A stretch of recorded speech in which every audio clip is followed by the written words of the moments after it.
The Montreal Canadiens just pulled off a huge fleece as Jake Evans has been re-signed to a 4-year sub-$3 million deal. Kent Hughes is absolutely cooked, solidifying the Habs' bottom six and penalty kill for the rest of the season and many years to come. We have to dive into the Jake Evans contract, a lot of the stipulations around the contract, what makes him more than worth the money, and the implications on the Habs trade deadline. All that coming up on this episode of Habs Digest. We're going to dive straight in, Jesse. The Habs extended Jake Evans for 4 years from 2025-26 to 28-29 at a $2.85 million cap hit. I mean, my first gut reaction when I saw this was, holy crap, what an absolute steal considering the numbers we were hearing, a 3.5, 4 million, some contract projections here like Scotia Stat, which is a good follow on Twitter, by the way, projected upwards of 3.5 plus for a 4-year deal. Not to mention, Jesse, no trade protection. What are your thoughts on this Jake Evans contract? I honestly, if you guys can't tell, could not be happier. I am just so happy that Kent Hughes got this done. Again, he put his line in the sand and he let Jake Evans kind of choose, but this is going to energize this team so much going forward. What I love is that Jake Evans, he's getting his term. We know that he wanted to see something to kind of the twilight of his career. We're talking, would we go 3-4 years? We said, yeah, okay, we'll go 4 years, but under the circumstance where the AAV isn't too high. So Jake is getting his term, but also a team-friendly deal here in terms of the cap hit. Like what this says for the Montreal Canadiens, that he wants to be he wants to build here. Like this is huge, especially going down the stretch.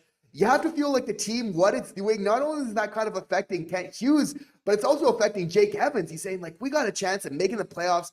I want to be a part of what the team is going to do. And I mean, like, this signing is massive, considering the injury to Kirby, Dach, considering, our lack of center depth for years now. So getting Evans, getting Suzuki, two experienced centermen on this team, when we know we have so many young guys coming up, it's just huge, right? Because the last thing you want to do is bring a bunch of young centermen, have Nick Suzuki to kind of coach all of them. This just helps this team, not just this season, but so much going forward. It's so amazing. And again, like, somehow I still see people saying, oh, it's an overpay. No, it is not. Like, Jake Evans, yes, I know he's producing like a higher shooting percentage than normal this season, 12 goals, 16 assists for 28 points, but his penalty killing has been some of the best in the entire NHL, and still, like, you're paying him like a bottom six player. This $2.8 million cap hit, 2.85 in like 1 or 2 years is going to be the equivalent of like a $2 million cap hit today. You would give pretty much anyone $2 million. You're approaching the minimum at that point. Like we got guys like, for example, Pezzetta getting over $1 million.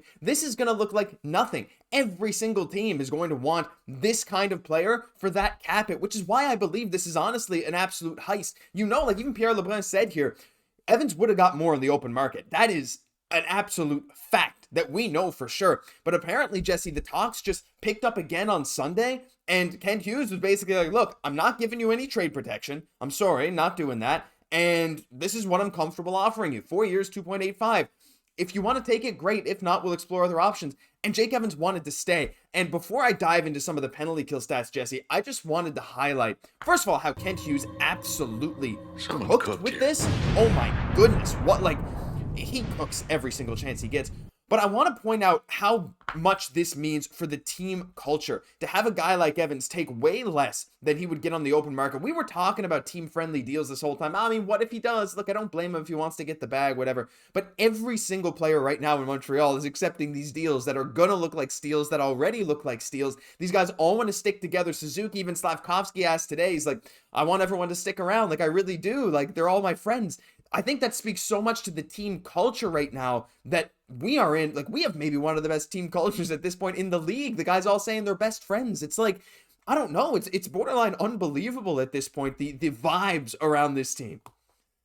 And this is a team-friendly deal for sure that he's taking. And I mean, this is just such a win for the Montreal Canadiens that they can get a player they need. But again, without kind of sacrificing certain kind of guidelines that they have put in place. I love the no trade protection. Obviously, I think that should be reserved for your top six players at the best. But like, we saw what Jake Evans did last night. Like, last night was a game, like, it's a season-defining type of game. You win that game, you got a really solid chance of making the playoffs. You lose, and it gets really tough. And we were on a little bit of a parade to the penalty box after the Sabres did it. And who came to the rescue once again? Jake Evans. And it's funny how he's killing off those penalties right before we get on the board and really kind of take ownership of this game. Like, this is what Jake Evans provides. Without him being on the penalty kill last night, playing as well as he does, we're not winning a crucial game, which then helps us get to the playoffs. Yeah, absolutely. Another thing we know about Jake Evans, right? Yep. Is that this guy is good in the playoffs. This guy's a performer when it comes for that type of time. So I am all for having him here. That's a great point too. Like that, by the way, that season where we went to the Stanley Cup Finals, that was officially his rookie season, which I find kind of crazy. Like he had played games before that, but that's the insane thing. But you bring up such a big point, and it's the penalty kill, and it's the thing I want to dive into. This right here is a list of the most used shorthanded players in the NHL. Total shorthanded time on ice across the whole NHL. Now, you do see Mike Matheson and David Savard. Look, we take penalties. That is what it is. Matheson and Savard solidly there in the top 6. Jake Evans is at 10th in the league. Do you notice anything else amongst this list? Literally everyone else in the top 10 is a defenseman. Literally everyone else. Jake Evans leads the NHL by a massive margin, over 10% more than the second most used forward on the penalty kill in the league. And not only that, Jesse, he is a +1 on the season on a team that he's one of the very few players that has a positive goal differential on Montreal. Cayden Guhle had one, and I think Suzuki has one, and I think that might be it. There might be one or two more. You also do see Joel Armia in there as well, who's having an amazing season with Jake Evans. Yet to be seen what his future looks like. But the ability to rely on a guy like Jake Evans on your penalty kill, night in, night out, to be one of those most used penalty kill guys, 3 shorthanded goals, not to mention Armia also has 3. Look at this list. Like, Evans has 3. That's as much as the rest of the top 5 outside Armia combined. And Armia, you can say the same thing. Like, that to me is worth so much in a vacuum as well. Like, easily worth that 2.85. But the fact that he is the number 1 shorthanded center and number 1 in taking faceoff shorthanded. I don't know, Jesse. I know we can praise him all day long, but like at this point, I want him to retire in a Habs jersey. Like, what a great deal, doing it for the team and for what he provides. And like you said, to a playoff performer, what is not to like here? Yeah, definitely. And you have to feel really that Jake Evans, for the end of the season, it's like it would have been it's just really energizing this team so much. Like, it would have been gutting to be 1 point out of a playoff spot, lose Jake Evans. That really affects our chance of getting into the playoffs for the rest of the season. Like, dramatic. If there's still a way, yes, but like it goes down like exponentially from losing Jake Evans. So like, not only am I excited for him, but for what this means for the team down the stretch, leading into next year where we need a little bit more consistency at that center position. Like, this is absolutely huge. Like, all bets are off now for going down the stretch of what this young team can do.